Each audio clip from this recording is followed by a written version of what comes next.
and if it wasn't for Hobbs, who was having on his for his level an off day, but it really helped drag me through those last 600 meters to let me pass 3 or 4 guys and kept my momentum going. So walk me through the last lap, and did you think you had it when you crossed the line? I saw the clock at the balance, like, I've got to be able to do it, but then I wasn't able to go to the next gear, like it wasn't actually there. I felt like I wasn't tying up, but I wasn't accelerating either, so I knew it was going to be close. I'm surprised it was that close. Like, I thought we closed a little bit better than that. I think 0.29 of a second is all I managed to sneak under by. So no, it's relief, a little bit of disappointment, because I was thinking I was capable of a couple of seconds, 3 or 4 seconds faster today, but ultimately just, yeah, it's really nice. 20 years, like that's, the longer it's been, as people have like talked about it, the more it's actually helped me reflect on my career, and so it's a cool way to sort of put a cap on it. Nick, for this event, the Millrose Games, you're one of the few, if not the only athlete to compete as a pro both at MSG and today. Do you have any reflections on all of your time at Millrose? Yeah, it's always been a very special moment. It's always cool as the mile being the final race of the evening. In Millrose, in the Madison Square Garden, they put a spotlight on you as you do the pre-race stride around the track, and here they bring the flames up. Like, what a privilege! And in perhaps my last ever Wanamaker mile, I get called out as the very last athlete. So it's a very, very humbling and privileged opportunity. And I'll be honest, like when it was being brought up that it might not be at the Garden anymore, I was quite disappointed. I thought it was going to be a bad decision to move it to the Armory, but I'm glad to say that I've been proven completely wrong, and it's been really fun, if not more spectacular, running here, because the crowd is more intense. Madison Square Garden never sold out when I was running there, and the crowd's right over the top of you, and yeah, it was a really cool experience the last 7 or so years that I've been running here. You said you had fun out there today? I had fun in my warm-up, being with Hobbs, doing the pre-race, all of that sort of stuff, going to Wanamaker mile room, getting my name called, going to the start line. The first couple of laps, after that it wasn't fun. It was I'll be honest, that's the hardest thing about racing at my age, is like, you question, why do I put myself through this anymore? Why am I subjecting myself to pain when I don't have to be? It's not the same as training, because training you get breaks to like recalibrate and okay, I can cope with this pain, but this is like, sometimes that question creeps into your mind. Has the streak sustained your career at all? Would you be doing this right now if not? Yeah, I think there's 2 main reasons why I'm still going. Probably the first reason is because it's such a fun social outlet for me. I'm working full time now. I need the social experience at the very nice track club. We have such a great environment to be a part of with Ron's enigmatic personality and the different age demographics, and it's fun for my kids to be around my training partners, and I enjoy keeping the young kids honest whenever I can. Young kids isn't Hobbs and Mason. But then secondly, to actually still race, I needed a carrot or a reason to be. Let's face it, I was 9 seconds behind Ollie today.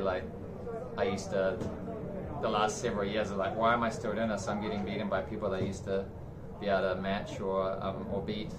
But having the Sub-4 is still that carrot to chase. It was a worthy goal, and if no one else has done something before, then it's still a worthy goal. And no, I'm very proud of it. Do you think of yourself as sort of some older runners have pointed to you and said that this is the guy who's inspirational? I mean, do you hear that from people that that you've become kind of this, you're an Olympic medalist, you've become this other thing that a lot of runners and when I first made it on the international scene, I was 22 at the Commonwealth Games. I won a gold medal, and that's I really felt privileged that I had a chance to provide inspiration to the next generation of New Zealand kids. I remember when I was 8 and 9 years old, watching the Barcelona Olympics on TV. They're on that other side of the world from New Zealand, and that suddenly brought the sport of track and field. I want to do this. So I had my opportunity to hopefully do that to the next 8 and 9 year olds. So that was my motivation for a handful of years. And then when I was early 30s, the young generation didn't connect to me anymore, and I was I always found it hard to find a extrinsic motivation. But now that I'm in my later 30s, the last 2 or 3 years, I get contacted by a lot of former athletes who are life got in the way and like they got out of shape. I'm like, man, like I'm really like you're doing this to represent us, and it's motivated me to buy a pair of shoes and get out there again. So I have, it's gone full circle. It's given me a age segment for me to represent again, and like hopefully instill some motivation for them. What's the future hold now? I really don't know. I do. You're going to be a father again. Yeah, that's the number one priority. Is I've got my family first. I don't want to say my job is my second priority, but I'm enjoying my challenge of like being in the real world. It's been almost 2 years now, and I've really felt entrenched in that new lifestyle. I made a lot of friends, and I've really enjoyed those challenges. And I feel like I'm graduating from being a student to actually being like a decision maker now. So I'm really looking forward to the next couple of years of that. But I really love going to practice every single day. My training group is a really fun environment. My wife now has 5 women on the women's squad for the Very Nice Track Club. I really enjoy being involved with that as well. And I'm the chief recruiter for her team, so I reach out to all the top collegiate women runners, and I'll be doubling down on that to try and help grow our club. And I'm not sure what lays ahead in terms of racing, but I'll still keep training to help Hobbs and Mason out, definitely through to the Paris Olympics. Nick, how much, a month ago, if you'd had this crowd here with you, you think you'd have broken then? How many years day that? If I'd had the crowd a month ago, was your question? Yeah. No, that was really unique and special in and of itself. I could hear every voice that I knew intimately, like there were people close to me, so that was very good accountability. Here was really inspiring because it's a lot of crowd, but if there were like 300 people in the crowd, it would have been a sort of a dud atmosphere. So both were very special for different reasons.